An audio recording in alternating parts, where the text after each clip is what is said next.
Les amis, bienvenue, j'espère que vous allez tous très bien, très content de vous retrouver pour cette nouvelle vidéo.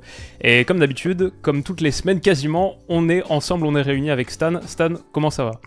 Salam tout le monde, j'espère que vous allez bien, vous êtes en paix et en santé. Willou, la forme, ça fait plaisir de te retrouver aujourd'hui encore une fois, surtout après une grosse semaine de Ligue des Champions. La semaine pivot, elle est terminée, on a joué des matchs aller-retour back-to-back, on arrive à 2 journées de la fin, on a hâte de voir qui va se qualifier, il y a des groupes qui sont très indécis jusqu'à présent, donc voilà, belle discussion à venir et puis j'espère que vous allez apprécier. Exactement, et justement pour tout de suite te mettre sur tes appuis et te déstabiliser un peu, j'ai changé le sujet au dernier moment, donc je te l'ai pas... je te l'ai pas encore dit, mais voilà. On y va.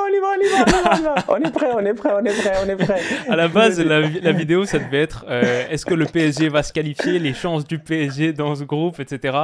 Et voilà, 30 minutes avant, je me suis posé un petit peu, je fais ouais, peut-être on peut faire encore mieux et revenir un peu plus longuement sur cette semaine de Ligue des Champions. En gros, j'ai envie qu'on fasse notre power ranking des clubs européens, le top 5 des équipes qu'on voit les plus fortes pour l'instant, et peut-être les plus probables pour remporter la Ligue des Champions. Donc ça te va? Ça me va. Dans tous les cas, écoute, moi dans tous les cas, je vis dans l'improvisation. Tu sais, moi, je suis dans l'improvisation. C'est ce que j'essaie de dire aux gens à chaque fois, en fait. Tu vois, quand j'allume la caméra pour faire une vidéo, je veux dire, je pense à part le bon Dieu, il y a personne qui sait ce que je vais dire, en fait. Moi-même, je ne sais pas ce que je vais dire. Donc franchement, tu me prends de surprise, mais je suis prêt. Comme tu as dit, 4e journée, début novembre, peut-être un petit moment pour se projeter, et au cœur de la fin de l'automne, là, l'hiver qui arrive, qui pourrait être récompensé en fin de saison. Peut-être le top 5, on peut changer un petit peu les trucs et le faire de haut en bas, parce que je pense que limite le haut, c'est un peu plus clair. En tout cas, moi, à ma première place, je mets Manchester City. Je pense qu'il n'y a pas trop de doute. Toi aussi, peut-être Ouais. En fait, lui, il n'a pas eu le temps d'y réfléchir parce que lui, le sujet vient de tomber il y a 30 secondes.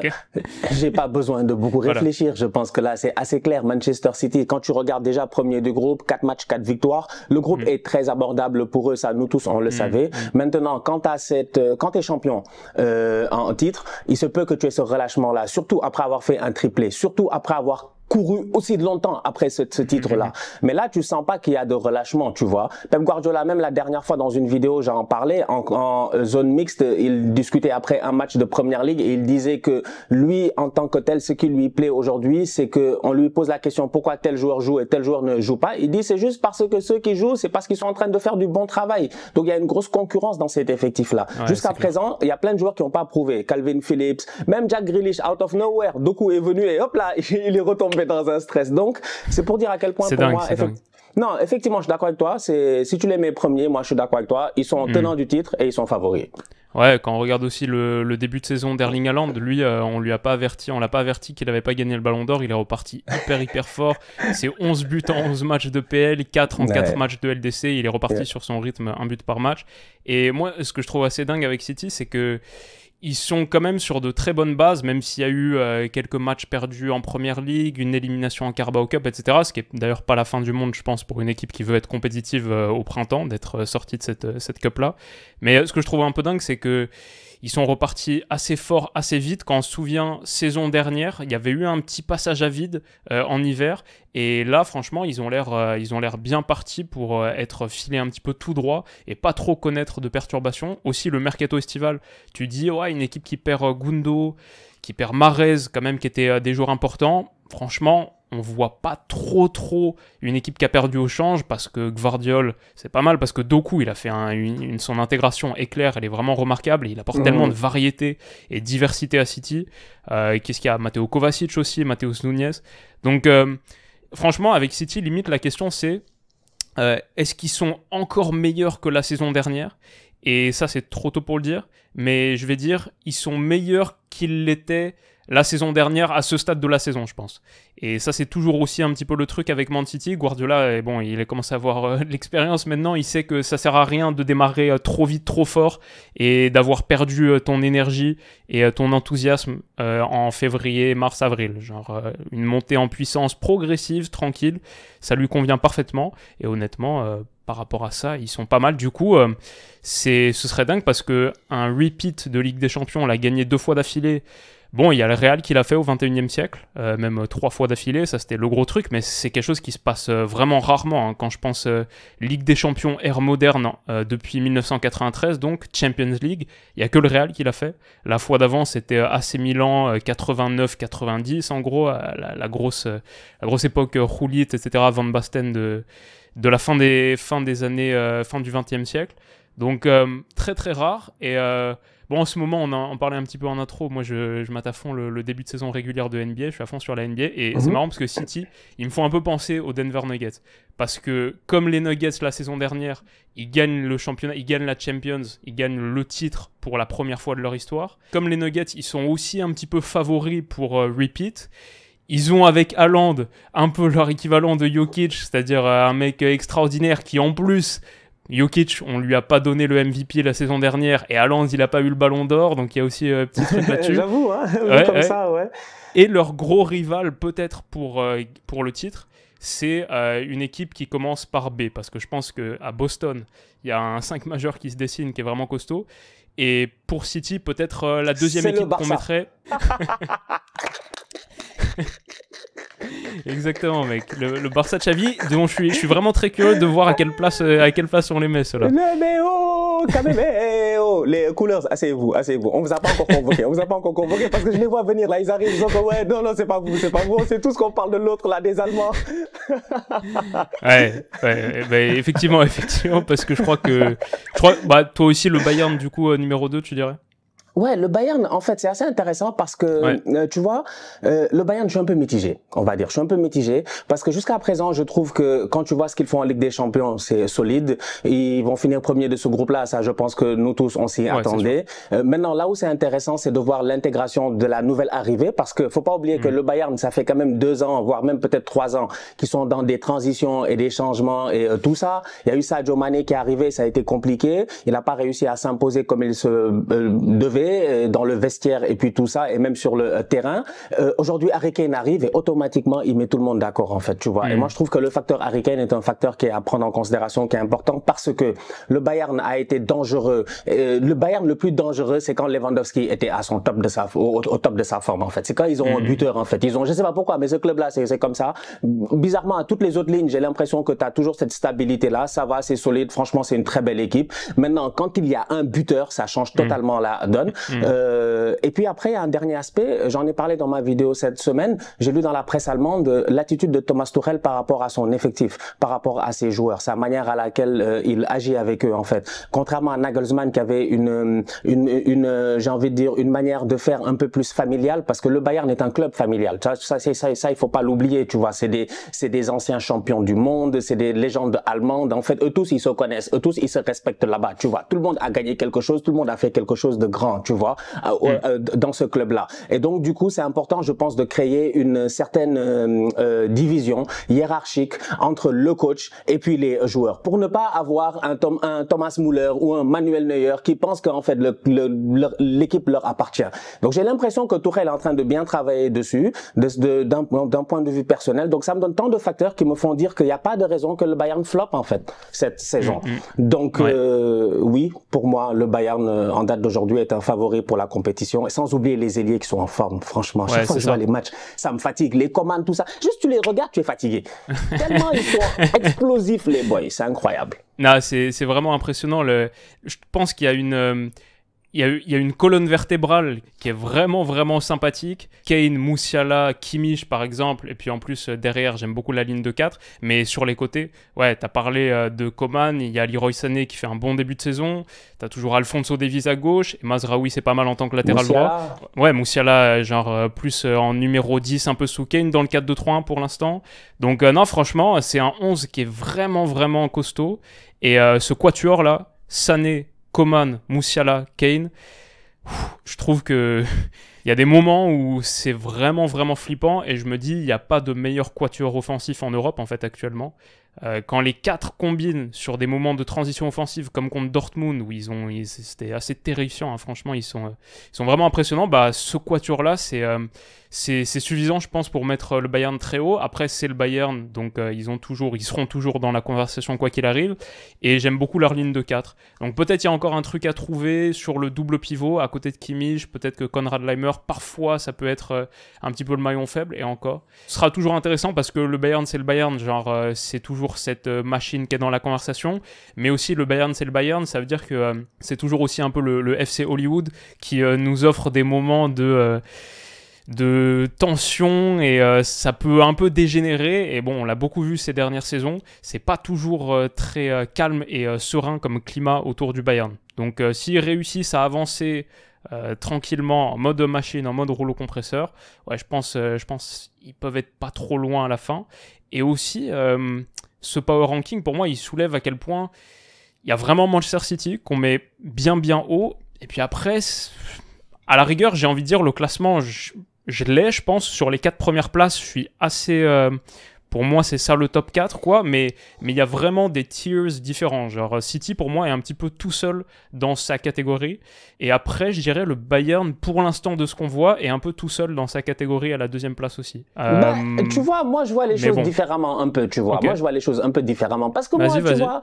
Non, parce que, tu vois, quand même, you have to put some respect on their name, tu vois. Comme avait dit Birdman dans une interview assez mythique, put some respect on my name. Parce qu'en réalité, les bandits de Carlo Ancelotti, là, c'est vrai que c'est une équipe qui, aujourd'hui, en Liga, n'arrive pas forcément à nous convaincre. Bellingham est exceptionnel. Mais bon, on voit encore qu'il y a quelque chose qui a manqué durant le mercato, quoi. Tu vois, il y avait un joueur qu'il fallait aller chercher. Malheureusement, ils sont pas allés le chercher. Quand tu vois ce que Harry Kane fait au Bayern, tu te dis, ah, si Harry Kane était venu dans cette équipe-là, et quand tu vois Harry Kane et Bellingham en équipe nationale, tu te dis, ah, donc ça aurait pu marcher, en fait, tu vois. Il y a trop de liens qui se font. Tu te dis, non, mais franchement, Florentino Pérez, ah, je sais pas, tonton, qu'est-ce qui s'est passé dans ta tête, mais tu as foiré. N'empêche que le Real reste quand même cette équipe qui, en Ligue des Champions, pour moi, c'est l'équipe la plus imprévisible, en fait. Moi, c'est ça que je trouve juste. C'est-à-dire que cette équipe-là, ils sont capables dans des soirées de se transcender. Nous tous, on le sait, pas besoin de refaire l'histoire. Donc, c'est la raison pour laquelle, moi, je dirais, si tu faisais ton power ranking et que tu me mets Manchester City, ensuite tu me mets dans un groupe un peu le Bayern, un peu en bas le Real, tout ça, moi, je dirais non. Moi, je mets Manchester City comme étant favori parce que c'est le favori réaliste dans ma tête. Maintenant, il y a un favori qui n'est pas un favori logique, qui n'est pas un favori réaliste, qui est un favori que nous-mêmes on peut pas expliquer. En fait, franchement, il n'y a aucune, comment on peut dire ça en fait. C'est de l'irrationnel un peu avec le Real. C'est ça un peu, c'est un peu irrationnel et c'est là où je me dis que je ne sais pas. J'ai hâte de voir cette équipe-là cette saison, mais malgré le fait qu'ils ont perdu pas mal de joueurs défensivement, Courtois, Militao, tout ça, tactiquement jusqu'à présent, je ne sais pas. Les latéraux c'est compliqué, mais ça reste quand même un Real qui peut venir dans une grosse soirée Ligue des Champions et tous nous bluffer. C'est le Real quoi, c'est le Real. Voilà, donc tu les mets dans un tier A prime quoi, genre un peu à côté de Man City dans leur catégorie à eux quoi. En même temps, s'il y a bien un club au monde qui a mérité d'être dans sa catégorie en Ligue des Champions, c'est sûr c'est le Real Madrid. Je pense par rapport au Real et même par rapport au Bayern, la raison pour laquelle je crois que je mets City avec une tête au-dessus, c'est que la saison dernière quand même, et ça date d'il n'y a pas très longtemps, on a eu City-Real et on a eu City-Bayern et les deux se sont fait torcher par City. Donc c'est pour ça que tu vois, ça reste encore frais et j'ai souvenir, et moi-même je me souviens sur le match retour, après le 1-1 à Santiago Bernabéu, mon prono c'était le Real le fait à l'Etihad, truc de dingue, etc. Et franchement, ils n'ont pas existé. Ils se sont fait éclater. C'était pas les Bernardo Silva et puis tout ça, les gars sont venus, ils ont sorti. C'était leur année. Eux, c'était leur année. Ouais, ils ont été exceptionnels et tout. Donc, je sais pas. On va voir. Franchement, j'ai hâte de voir, mais c'est vrai que City, ils sont là. Mais je sais pas. Bayern, Real, je suis d'accord avec toi. Et après, à partir de ce moment-là, une fois que tu as évoqué ces trois-là, je regarde la liste et je me dis, je suis désolé, mais après, il y a que des outsiders, en fait. Après, je suis d'accord. Je veux dire, par rapport à tout, c'est dur de faire un top 5, Je suis désolé, il y a que des outsiders. Parce que, sincèrement, le Barça, on les aime bien. Mais là, ça fait longtemps, là. Ça fait très, très longtemps. Depuis 2015, ils ont rien gagné en Ligue des Champions. Et c'est que des échecs, en fait. C'est que des échecs. l'Amérique. Le plus proche, ça a été quoi? Une demi-finale, c'était Liverpool. Je pense, c'était ça, c'était la demi-finale. Sinon, mis à part ça, c'est quart de finale face au Bayern, Covid, etc. Après, ça sort pas du premier tour. Donc, en fait, le Barça, ils ont fait que descendre. En fait, si tu regardes bien la logique de la Ligue des Champions, ils ont gagné. Après, ils ont fait que descendre palier par palier par palier. Maintenant, ils ont une équipe capable de ressortir de la phase de poule. Normalement, ils doivent le faire. Ils ont eu un faux pas, un contretemps, on va dire. On va le prendre comme ça. On va dire c'est un contretemps, en fait, tu vois, de Xavi cette semaine face au Shakhtar. Mais n'empêche que, en fait, si tu regardes l'équipe en tant que telle, tu te dis, moi, en fait, personnellement, quoi, objectivement parlant, je vois pas le Barça, en ce moment, peut-être plus dangereux que l'Atlético Madrid en Ligue des Champions, plus dangereux que Arsenal en Ligue des Champions. En fait, il y a pas mal d'équipes que je mets dans le même pot en me disant, écoute, que le meilleur gagne et puis bonne chance à vous entre tocards, quoi. Ouais, je suis totalement d'accord avec toi. Peut-être le quatrième. Alors moi j'avais vraiment mon top 3 City, Bayern, Real, et après je suis totalement d'accord avec toi, ça se complique sévèrement, mais j'ai quand même peut-être j'ai genre 5-6 équipes, mais il y en a peut-être une que je fais ressortir un tout petit peu, et peut-être ça va te faire plaisir, c'est Arsenal, parce que collectivement, tu vois, il y a quand même des fondements qui sont sympas. Et je sais pas, il y a un petit peu pour moi ce truc que je pense vous allez pas gagner la première ligue et vous allez pas en être proche, vous en serez pas proche, mais vous allez vous venger en Ligue des Champions. Et tu vois, il y a un petit peu quand même ce truc, cette histoire qui est pas finie avec Arsenal en LDC, ce truc, ce machin. Après voilà, c'est quand même quatrième place pour moi, hein, mais c'est quand même derrière City, Bayern, Real. Mais je mettrais peut-être un petit peu Arsenal au-dessus de, par exemple, les autres équipes que j'ai. C'est en gros Barça, PSG, Inter, Milan AC et Atlético Madrid. Ça, pour moi, j'ai du mal à ressortir un cinquième, mais je vais essayer de le faire quand même tout à l'heure. Mais du coup, je mettrais Arsenal avec le bémol qu'il manque toujours un 9 pour moi. Je vais revenir éternellement sur cette question, mais juste Trossard et de temps en temps Nketiah, et c'est pas une solution vraiment qui te permet d'aller gagner les très très gros matchs en mars, avril, mai. Quand tu es en train de rencontrer du Bayern, du Real Madrid, des Man City en demi-finale de Ligue des Champions, je pense, tu vois, City, ils ont Haaland, le Bayern, ils ont Kane, le Real Madrid, ils ont Bellingham, tout le monde a son 9, mais Arsenal, ils n'ont pas leur 9. Et je pense que ça peut te coûter un petit peu cher. Je pense qu'il y a aussi d'autres trucs, Raya, Ramsdale, quand même, c'est pas exactement résolu. Peut-être Gabriel, toi t'en parles de temps en temps. L'autre jour, j'ai pas trop aimé ce que j'ai vu. Mais après, c'est une belle équipe et il y a quand même des fondements collectifs qui sont bons et c'est ce qui se rapproche le plus peut-être du prototype, du blueprint Guardiola, quoi. C'est Arsenal, l'Arsenal d'Arteta, c'est... Quand on voit City ce qu'ils ont été capables de faire, Arsenal, c'est un peu le City, le baby City, quoi. Donc peut-être pour ces raisons, je les mets quatrième un petit peu au-dessus des autres, mais je sais pas ce que toi t'en penses. Pour une équipe qui revient en Ligue des Champions depuis aussi longtemps, j'ai envie de dire que pour le moment, la campagne de Ligue des Champions est quand même satisfaisante. Tu as eu une défaite face à Lens. Bon, c'est bien d'ailleurs d'avoir perdu face à Lens parce que je me dis, ça t'a permis le week-end d'après de te transcender face à Manchester City. T'allais gagner ce premier match-là depuis une dizaine et quelques de matchs où City, ils arrêtaient pas de te taper. Donc moi, je pense que Arsenal est dans une bonne vibe en ce moment. Maintenant, tous les faits que tu as énoncés sont des faits qui sont réels et c'est des faits qui sont importants en Ligue des Champions. Et c'est ça que je ne peux pas occulter en fait à cette équipe d'Arsenal-là. C'est de me dire c'est une équipe qui joue bien, mais moi j'en ai marre en fait. J'en ai marre. Franchement, j'en ai marre. Je suis là, je suis gentil, je suis sympa et tout, tu vois. En plus de ça, c'est truand là.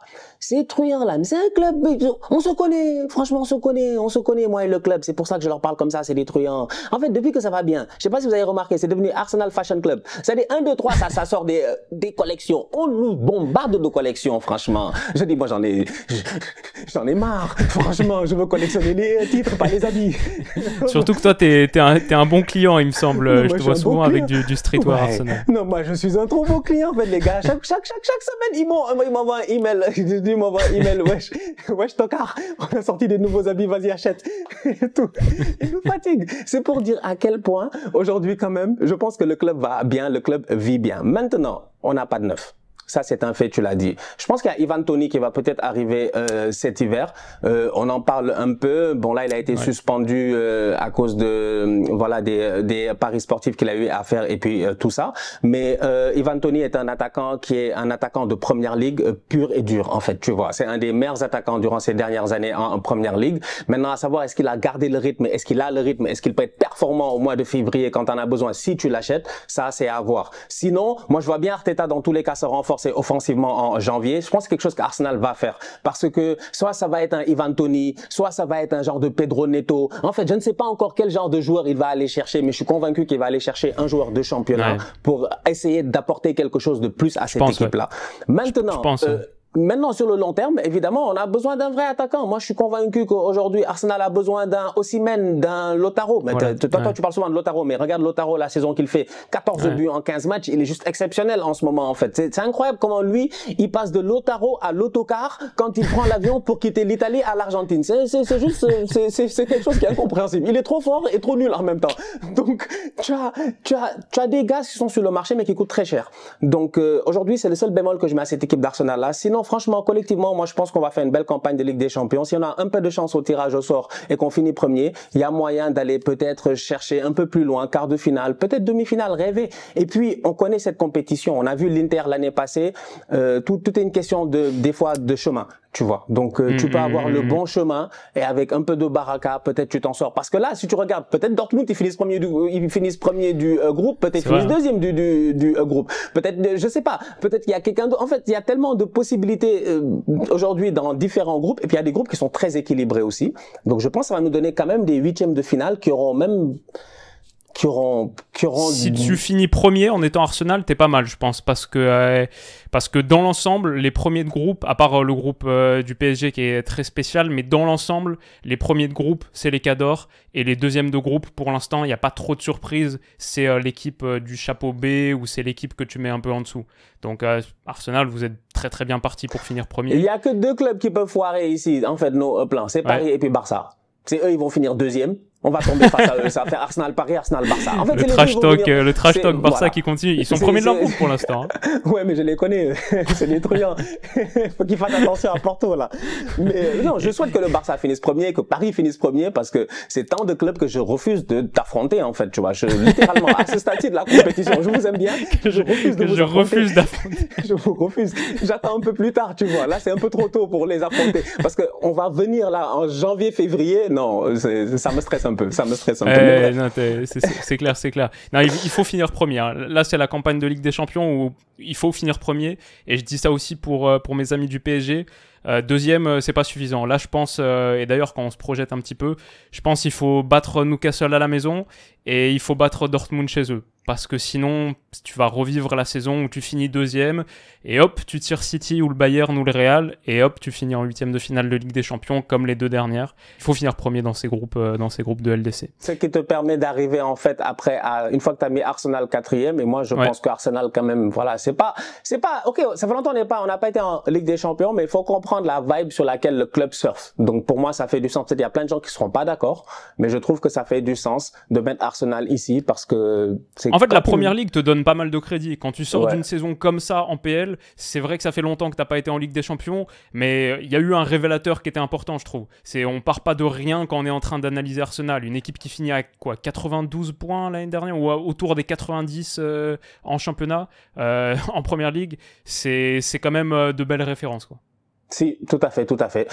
Maintenant, on peut arriver aux autres qui doivent se gérer, mais qui, jusqu'à présent, je pense qu'on n'est pas sûr, parce que je pense qu'à la 5e place, tu dois pas avoir loin, normalement, le Paris Saint-Germain, qui doit être là. Ouais, alors le PSG, ça m'intéresse beaucoup parce que le truc avec le PSG, c'est que tu sais même pas s'ils vont sortir du groupe, donc c'est quand même osé de les mettre 5e, mais... S'ils sortent et qu'ils sortent à la première place, en fait le plafond me semble tellement élevé par rapport à d'autres, genre l'Inter, je sais qu'ils vont sortir, et s'ils battent la Real Sociedad ou même s'ils font match nul contre la Real Sociedad dernier match, normalement ils sortent à la première place.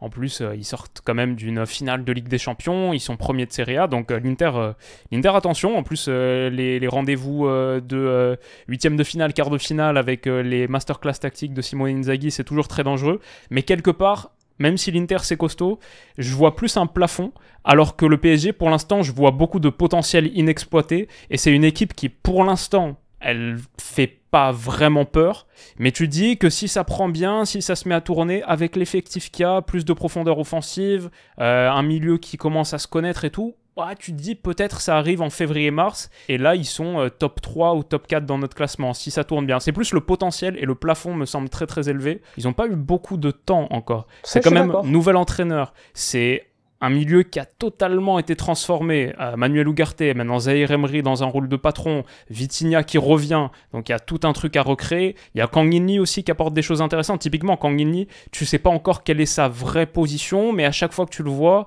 tu dis ah c'est pas mal, c'est prometteur, peut-être ça peut apporter quelque chose, peut-être on le met dans ce rôle un peu milieu relayeur ou alors un petit peu plus haut.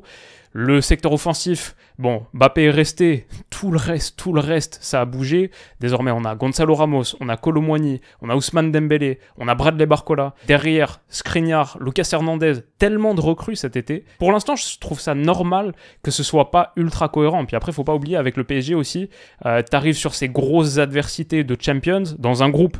Le groupe, il est pas facile aussi. Et on a une équipe qui a quand même battu cet AC Milan 3-0 au Parc des Princes. On sait que le PSG, ça voyage assez mal, machin. Mais donc, quand je mets tous ces éléments ensemble, même si le PSG, c'est pas un club qui nous a donné envie d'être patient avec lui, parce que par le passé, ils ont tellement manqué de patience à vouloir gagner vite, immédiatement, avec des gros noms. Mais là, moi, je vois le projet qui est en train d'être bâti actuellement, avec les joueurs qui ont été pris, un nouveau coach qui a une philosophie très forte, donc ça prend un peu de temps à être intégré, etc. Bah, tout ça, ça me donne envie d'être patient, et je dis pas que ça va marcher cette saison. Je pense que c'est aussi pour ça que Nasser, il a essayé de recalibrer les objectifs en début de saison.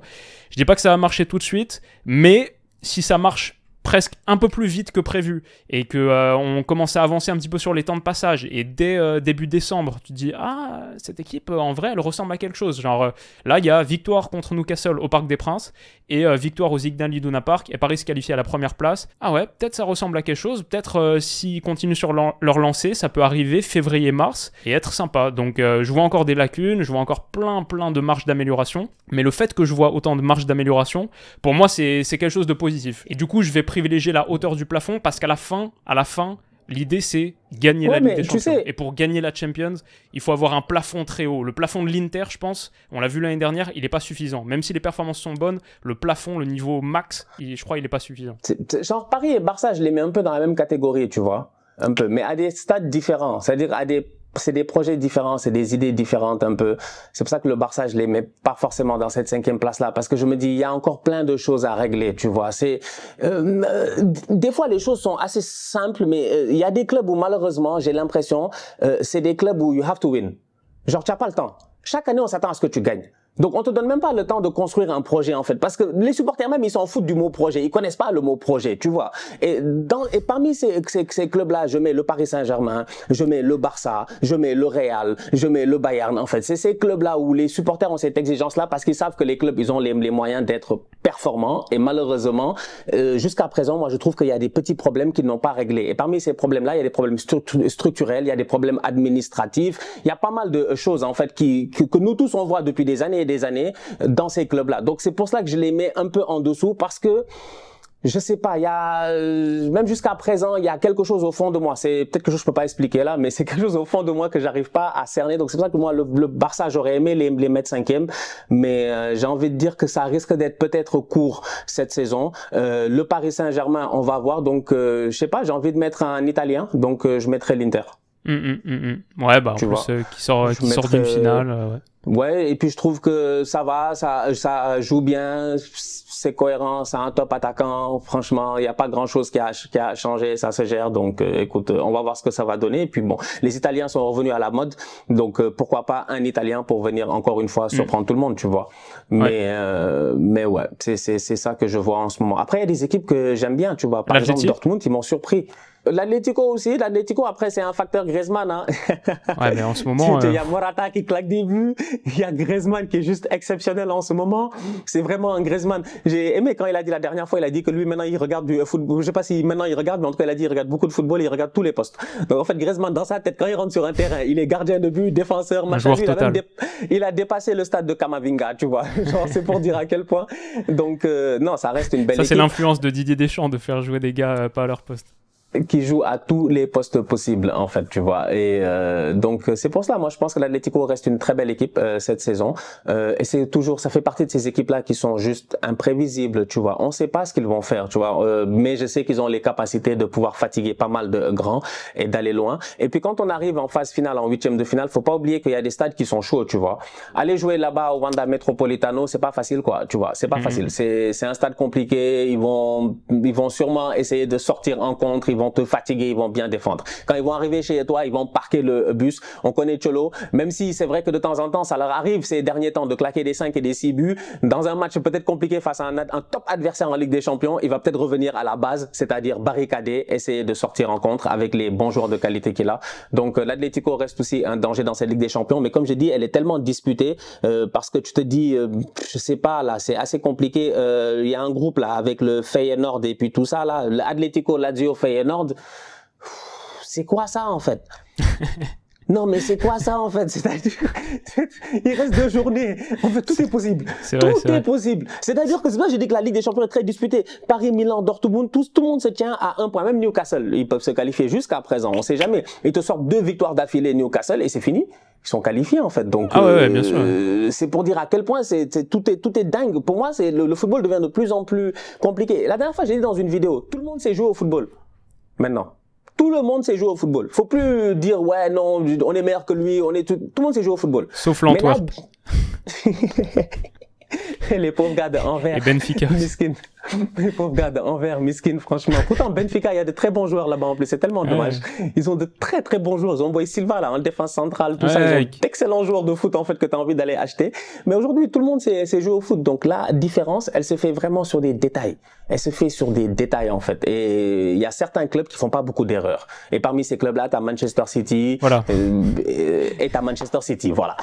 En fait, j'allais dire, c'est bien, on a fait 40 minutes. Mais en vrai, à la fin, on sait tous que City va faire son 2e titre.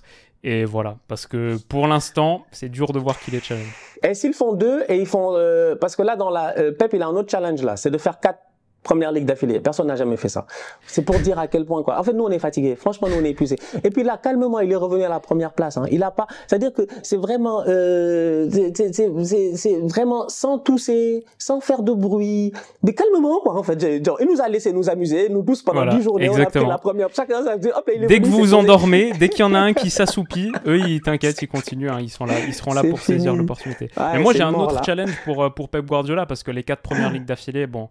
Le challenge, c'est prendre l'Olympique Lyonnais et les faire sortir du marasme. C'est prendre un petit club et les faire sortir de la crise, de la panique. Parce que ça, on sait, Guardiola, tranquille, le plus grand coach de l'histoire, en tout cas au XXIe siècle, sans l'ombre d'un doute. Mais avec un petit club, avec des tout petits, ouais, ce serait pas mal. Comme Jürgen Klopp à Mayence au tout début. Donc, ça ce serait back to the basics, en fait, tu vois. Mais bon, après, le problème, c'est que le gars te dira qu'il n'a jamais connu ça. C'est un peu malheureux. C'est ce qu'on avait dit la dernière fois, tu vois, en disant chacun sa chance dans la vie. C'est que lui, il est né avec une cuillère en or dans la bouche, ou whatever they call it, en fait, tu vois. Lui, il n'a pas eu de problème. Lui, direct, il a eu Messi. En fait, lui, je ne peux pas discuter avec les gens. Il est né, il a eu Messi. C'est dingue.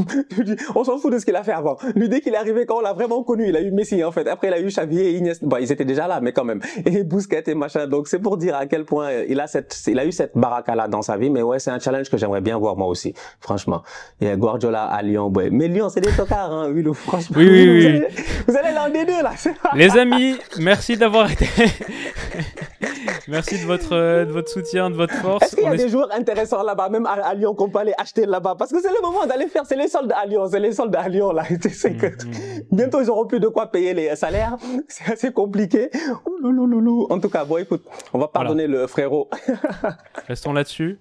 Non, c'était cool, ça fait plaisir de se pencher sur les gros morceaux du foot européen, essayer de se projeter un peu sur la suite. Les amis, qu'est-ce que vous en pensez? Faites-nous votre top 5, et aussi la raison pour laquelle je trouve que c'est cool de faire ces petites vidéos en novembre, c'est qu'après on peut revenir en avril-mai et voir un petit peu si on était dans le juste ou si pas du tout, et il y a une grosse surprise, et demain, il y a l'AC Milan qui remporte la Champions parce qu'avec Ruben Loftus-Cheek, en fait, c'est une équipe qui est quasiment injouable. Ce que j'ai trouvé contre le PSG à San Siro, lui, il change vraiment totalement l'équipe. Bref, on verra si on était proche du but dans quelques mois. Merci de votre soutien N'hésitez pas à laisser un petit commentaire, un like et rendez-vous sur la chaîne de Stan pour notre prochain sujet, une petite balade dans l'histoire qui va être sympathique. Merci les potes et on se dit à bientôt. Bisous.